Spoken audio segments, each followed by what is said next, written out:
All right, YouTube. Once again, it's Kennard Vernon Stewart here for the podcast. Talking Auburn football. Go ahead and like the video, comment, and subscribe to Vernon Speak Sports Auburn. And as always, it's great to be an Auburn Tiger, War Eagle. Man, I'm kind of glad to be in this space right now because this time last year, there was absolutely nothing to talk about.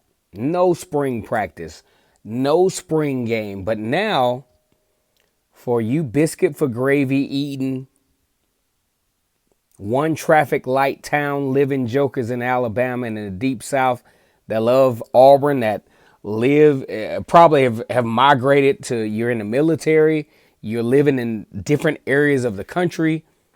That's the reason why I created this channel, because I know how it is when you move from Auburn in that area or Alabama and you don't have nobody to talk Auburn football about. That's where we're at right now. As always, it's great to be an Auburn Tiger, War Eagle. A-Day game tomorrow on the plains, where the battle cry is War Eagle, and that's where we at. So when we talk about this A-Day game that's going to take place tomorrow, you know, there are a couple of things we want to look at. The main thing for me that I want to look at is, where is this program going under Bryan Harsin? This is his first A-Day game. He is obviously from a totally different conference. Boise State had a lot of success there. One of the best games that I saw in his tenure, at least from all the research that I did, was the comeback from behind win against Florida State. I thought that was very impressive as to how he kept his guys engaged. They were on the road. They faced some adversity against one of the more perennial powers traditionally in college football. Rewind this back to the Mississippi State game for Auburn in 2020. Auburn wins that game. We're all thinking that Gus Malzahn is going to be retained as the coach. The following day, I get messages galore as I take a nap on a Sunday afternoon, especially when I'm off, which is my want to do. Want meaning being accustomed to do. On a Sunday afternoon, I get up and I get the news feed that says Gus Malzahn is fired. Auburn goes through this long and drawn out coaching search that ranged from Hugh Freeze to any guy that you could possibly imagine that I didn't, now that I look back at it, would absolutely not have been good for the program.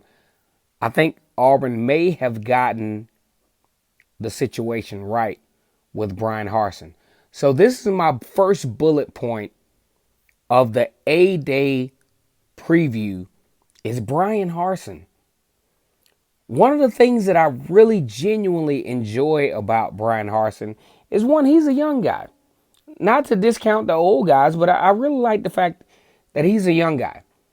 And number two, I really think he takes an overly objective look at what he wants this program to look like, or any program that he takes on to look like. Of course, going from Boise State, you know, not a Power 5 football team. They've had some success out there. But coming to the SEC as a football coach and not being under, because if you look at most of the coaches in the SEC, they've been Sabanized, so to speak. They've had some tenure with Nick Saban, and for some reason people think that, well, just because you've coached under Nick Saban, then automatically you're going to have the same level of success that Nick Saban had. And I don't think that's necessarily true. Kirby Smart, for example. I think Kirby Smart is an excellent recruiter.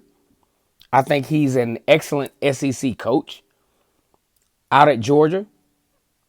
But I think he might have exhausted his opportunity. Had a chance in 2017 to win the national championship. Didn't do it. Now, Florida actually shellacked him in the world's biggest cocktail party, and is now to the point where, okay, Kirby Smart, you recruit on a high level, but now you've allowed Florida to catch up. So now what? But that will troll Georgia on another video. Of course, we can't troll them too hard because Auburn doesn't beat them often, but really thinking and hoping that we'll find a way to beat them dogs this year. Now, the dogs have actually recruited pretty well, but, I mean, they just can't get it done when it counts. Mark Richt Jr., Mark Richt 2.0.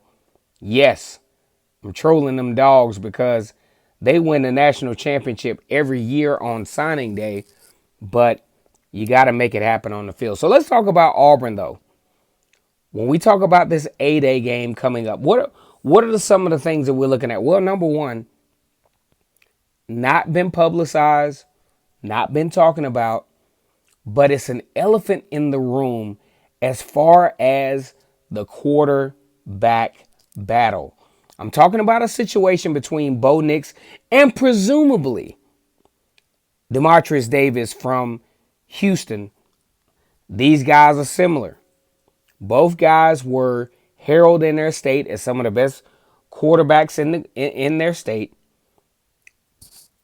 Great at winning football games. Both, I guess, highly competitive. Bo Nix is the guy at the forefront that has the most Power 5 experience. He's probably faced as many top 10 teams as any quarterback will face in their career.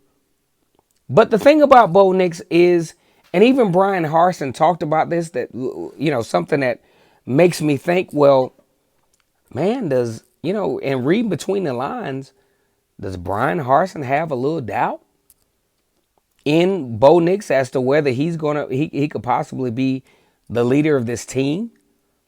Because he talked about decision making. And some of you, Bo Nix enthusiasts, I have nothing against Bo Nix. I just have what I have with the result. And I know in the big games, Bo Nix just doesn't tend to show up.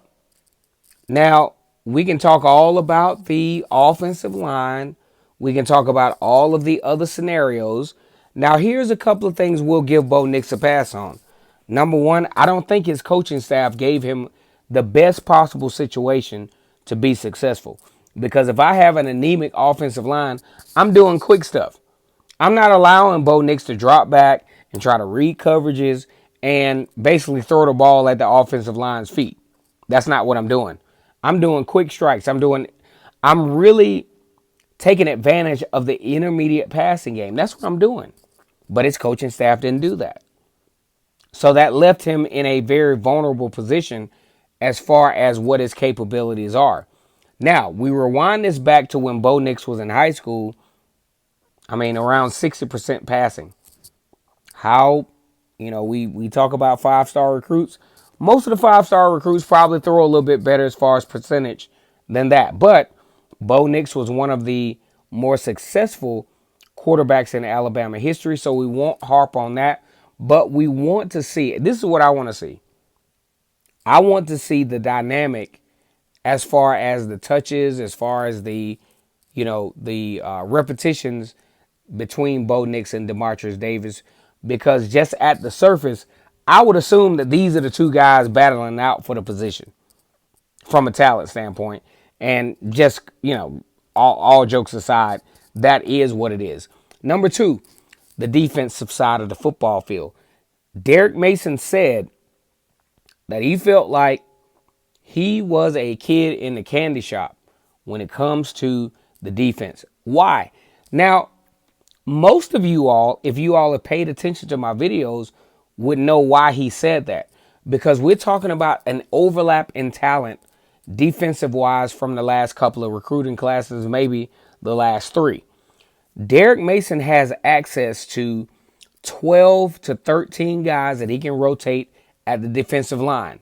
He also has access to some very diverse talent at the linebacker position, not only on level 1, but on level 2. And I will expound on this in another video a little bit later on, but we just kind of sugarcoating this thing going into the A-Day game. Plenty of talent there. Also, you talk about the secondary. that's got some guys coming back. Jalen Simpson, Tennyson, all those guys coming back. Then you got Drayshawn Miller that they got from West Virginia to help this thing out. Then you got some veteran talent at the defensive backfield with Smoke Monday, which I think is absolutely huge. So, where do we look for the Auburn defense to go, especially transitioning to the 3-4 defense? I think these guys can be good, especially considering the fact that the majority of the guys that are on this particular football team actually played in 3-4 in high school, which should easily transfer into, a pretty positive situation for the Auburn Tigers. Now, one of the last bullet points that I want to talk about that you won't really see execution-wise in the A-Day game is red zone scoring. If red zone scoring percentage would have been just a little bit better in certain circumstances. Because, you look at in the past regime, when your place kicker or your field goal kicker is one of the highest scorers in school history, I don't think that's an accolade. That means you can't score in the red zone. Yeah, you can kick it 50 yards out. That's great. But if you get down to the 4-yard line and you can't score a touchdown, that's a huge problem. Because I guarantee you, all the teams basically in the top 4 that make the playoffs, when they get inside the 20, it's pretty much a sure shot that they're going to score. Auburn is not particularly have not been particularly that team.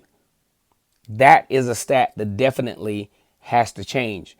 Another thing I want to look at is the Auburn wide receivers.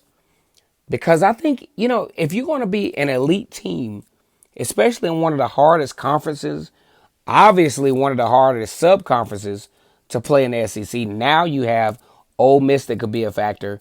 Mississippi State trying to do the air raid thing that I don't think will work. And then you got Texas A&M, LSU, and Alabama.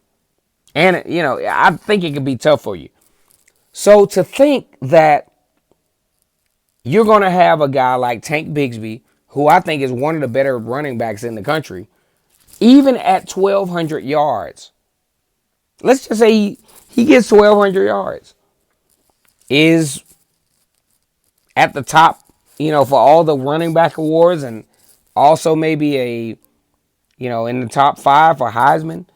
Even at 1,200 yards, if the wide receiver core can't develop a vertical, if they can't develop a vertical game downfield that actually keeps defenses off balance, that'll be all for naught. Because we do understand that the running back position, although valuable, it's not as valuable as a guy that can push the ball downfield averaging 15 to 20 yards per catch. And that's what we need out of guys like Kobe Hudson, Elijah Canion, Xavion Capers, J.J. Evans, Javaris Johnson, who has emerged as a playmaker. So that's what we got to see.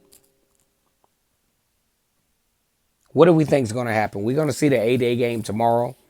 We're going to see some things that we're just going to get a viewpoint of the brand of football that Brian Harsin and his staff are going to bring to the table.